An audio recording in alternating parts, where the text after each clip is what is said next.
Hello everyone, एक बार फिर से आप सभी का आपके अपने इस यूट्यूब चैनल पर स्वागत करता हूं। तो दोस्तों, बहुत ही बड़ी एक और अपडेट लेके आ गया हूं। यहां पे आप लोग देख सकते हो कि न्यू पेंशन स्कीम में कर्मचारी कितने टेंशन में आ चुके हैं। उनको पेंशन का पूरा जितना मिल रहा है सब कुछ इसमें बताऊंगा कि जो कर्मचारी रिटायर हो रहा है उसको कितना दे रहा है गवर्नमेंट पेंशन। तो क्या है, खबर पूरी जान लेते हैं और स्टेप बाय स्टेप सब कुछ बताऊँगा। तो यहाँ पे आप लोग देख सकते हो, लिखा है सबसे पहले ऊपर लिखा है कि नई पेंशन नीति के खिलाफ एकजुट हो रहे इंदौर सहित प्रदेश भर के कर्मचारी। फिर आगे देखिए क्या बोला है, 2000 की पेंशन में कर्मचारियों को महीना गुजारने का टेंशन। मतलब कि 2000 रुपये पेंशन मिल रहा है, उसमें जो कर्मचारी रिटायर हो रहा है उसको ये टेंशन हो गया कि महीना कैसे कटेगा। फिर आगे देखिए क्या लिखा है, न्यू पेंशन स्कीम।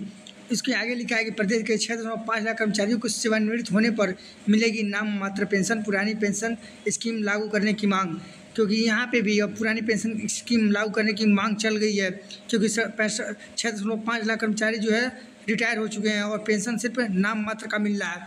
तो देख लेते हैं आगे क्या बोल रहा है कि न्यू पेंशन स्कीम एनपीएस का प्रदेश भर में विरोध हो रहा है। इंदौर के कर्मचारी संघों ने भी मोर्चा खोल दिया है। उनका कहना है कि सरकार कर्मचारी से उनके बुढ़ापे का सहारा नहीं छीने, एनपीएस को रद्द करे, ओल्ड पेंशन स्कीम लागू किया जाए।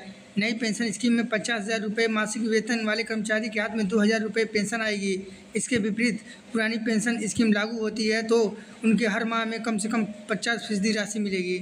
फिर आगे देखिए क्या बोला है, यहाँ पे ऊपर साफ लिखा है साफ कि एक दिन विधायक को पेंशन मिल सकती है तो कर्मचारी को क्यों नहीं। 2000 फिर नीचे लिखा है कि 2005 के बाद सरकारी नौकरी में आने वाले सभी कर्मचारी एनपीएस से लेकर भयभीत नहीं बल्कि आक्रोशित भी हैं। जब एक दिन का विधायक को सांसद रहने पर जीवन भर नियमित पेंशन मिल सकती है तो 35 साल 40 साल नौकरी करने वाले सरकारी कर्मचारी को क्यों नहीं मिलती नियमित पेंशन। फिर कह रहा है कि नियमित पेंशन के बजाय कह रहा है कि केंद्रीकृत अंशव्यापी पेंशन देना कर्मचारियों के साथ अन्याय है। फिर ओपीएस हर कर्मचारी का अधिकार है जिसे कर्मचारी लेकर ही रहे हैं। फिर यहाँ पे देखिए क्या बोला है कि महिला कर्मचारी राखी का पोस्टर बना कर पुरानी पेंशन देने की मांग की। फिर यहाँ पे बोला गया है कि पुरानी पेंशन बहाली राष्ट्रीय आंदोलन ओपीएस के राष्ट्रीय अध्यक्ष विजय कुमार बंधु एवं प्रतिपाध्यक्ष रामानंद डगेरिया की अनुयायी में रक्षाबंधन पर महिला कर्मचारी राखी का पोस्टर बनाकर स्लोगन के साथ मुख्यमंत्रियों व प्रधानमंत्रियों से ट्विटर और मेल के जरिए पुरानी पेंशन की मांग करेगी। फिर कहा कि इसी प्रकार 5 अगस्त को देश के सभी कर्मचारी प्रधानमंत्री, वित्त मंत्री और मुख्यमंत्रियों को मेल भेजकर पुरानी पेंशन की बहाली के लिए अपील करेंगे। तो यहाँ पे देखिए ये होने वाला आगे। फिर आगे देखिए क्या हो रहा है, लिखा है 2005 से सरकारी नौकरी में आए साथियों से भेदभाव नहीं होना चाहिए। मतलब इनका कहना है कि जो 2005 के बाद कर्मचारी आया प्रदेश में तो उसको ओपीएस में लाओ, एनपीएस हटाओ।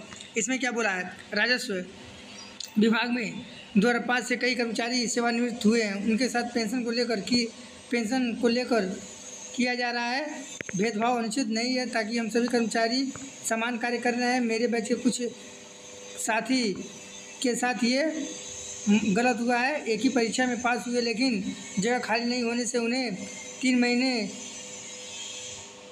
बाद यानी 2005 में ज्वाइनिंग मिली। इस तरह वो ओल्ड पेंशन में अपात्र हो गए, यह गलत है। मतलब कि ये लोग भी 2004 से पहले ही मतलब पा गए होते जॉब, लेकिन इनको क्या किया, गवर्नमेंट ने लटका दिया, जिससे ये अब ओल्ड पेंशन स्कीम में नहीं आ पाए। तो दोस्तों ये इनके साथ बहुत बड़ा गलत हो रहा है। फिर यहाँ पे देखिए, यहाँ पे लिख रहा है कि एक जैसा काम कर रहे हैं फिर नए पुरानी पेंशन कर्मचारियों के अलग अलग क्यों। मतलब कि एक जैसा काम कर रहे हैं तो कर्मचारियों को समान पेंशन मिलना चाहिए, इनका कहने का मतलब ये है। फिर आगे देखिए क्या बोला है, सेवानिवृत्त कर्मचारियों के गुजारे के लिए पेंशन एकमात्र सहारा। मतलब कि यहाँ पे ये बोला जा रहा है कि जो कर्मचारी इतने साल सर्विस दे रहा है और उसके बाद उसको रिटायर किया जा रहा है तो जो गुजारे के लिए कुछ ना कुछ तो चाहिए। तो उसमें क्या बोला जा रहा है, पुलिस विभाग में निचले स्तर के कर्मचारियों का वेतन कम होता है, जबकि यह दिन प्रतिदिन देश की सेवा में जुड़े रहते हैं। फिर कह रहा है कि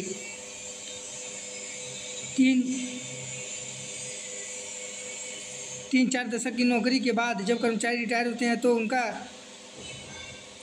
गुजारा पेंशन से ही होता है। ऐसे में शासन से अपील है कि 2005 के बाद भर्ती हुए जवानों को भी पुरानी पेंशन के तहत पेंशन दी जाए, ताकि उन्हें जीवन की अंतिम दौर में परेशानी न हो तो यह किसी के मोहताज न रहें। उम्मीद है कि सरकार कर्मचारियों के हित में निर्णय लेगी। तो दोस्तों यहाँ पे आप लोग देख सकते हो कि यहाँ पे सभी लोग बौखलाए हुए हैं और यहाँ पे पुरानी पेंशन की मांग जोरों शोरों से हो रही है, क्योंकि नई पेंशन में जितने भी लोग रिटायर हो रहे हैं उनका तो जीवन बहुत ही मुश्किल से गुजरेगा, क्योंकि यहाँ पे 2,000 रुपये पेंशन से क्या होने वाला है आज के समय में आप लोग समझ सकते हो। जिनका सैलरी यहाँ पे 50,000 था और 2,000, किसी को 1,500 पेंशन मिल रहा है। तो ये गवर्नमेंट बहुत गलत कर रही है। जल्द से जल्द यहाँ पे उनको भी कुछ ना कुछ फ़ायदा दे। और यहाँ पे तो अभी बात चल रहा है कि एनपीएस में सुधार करने का 50% करने का, तो देखिए कब तक चलता है। और यहाँ पे कर्मचारी आंदोलन पे आंदोलन करते जा रहे हैं कि कब करें, और यही आंदोलन का नतीजा है कि यहाँ पे गवर्नमेंट एनपीएस में 50% करने वाली है। तो ये बहुत बड़ा फ़ायदा मिला है। तो दोस्तों ज़्यादा से ज़्यादा ये वीडियो को शेयर करो ताकि कर्मचारी के दिल में ये बात बैठे और आंदोलन के लिए तैयार रहे और एक दूसरे का साथ दें, तभी जाके ये बात आगे बन पाएगी। क्योंकि यहाँ पे सिर्फ एक कर्मचारी सोचेगा तो उसके भरोसे नहीं हो जाएगा, क्योंकि यूनियन वालों को भी साथ में रहना पड़ेगा और सबके सहयोग से ये काम सफल हो पाएगा। तो दोस्तों ज़्यादा से ज़्यादा वीडियो को शेयर करें ताकि हर कर्मचारी को पहुँचे। मिलते हैं नेक्स्ट वीडियो में, तब तक के लिए जय हिंद, वंदे मातरम।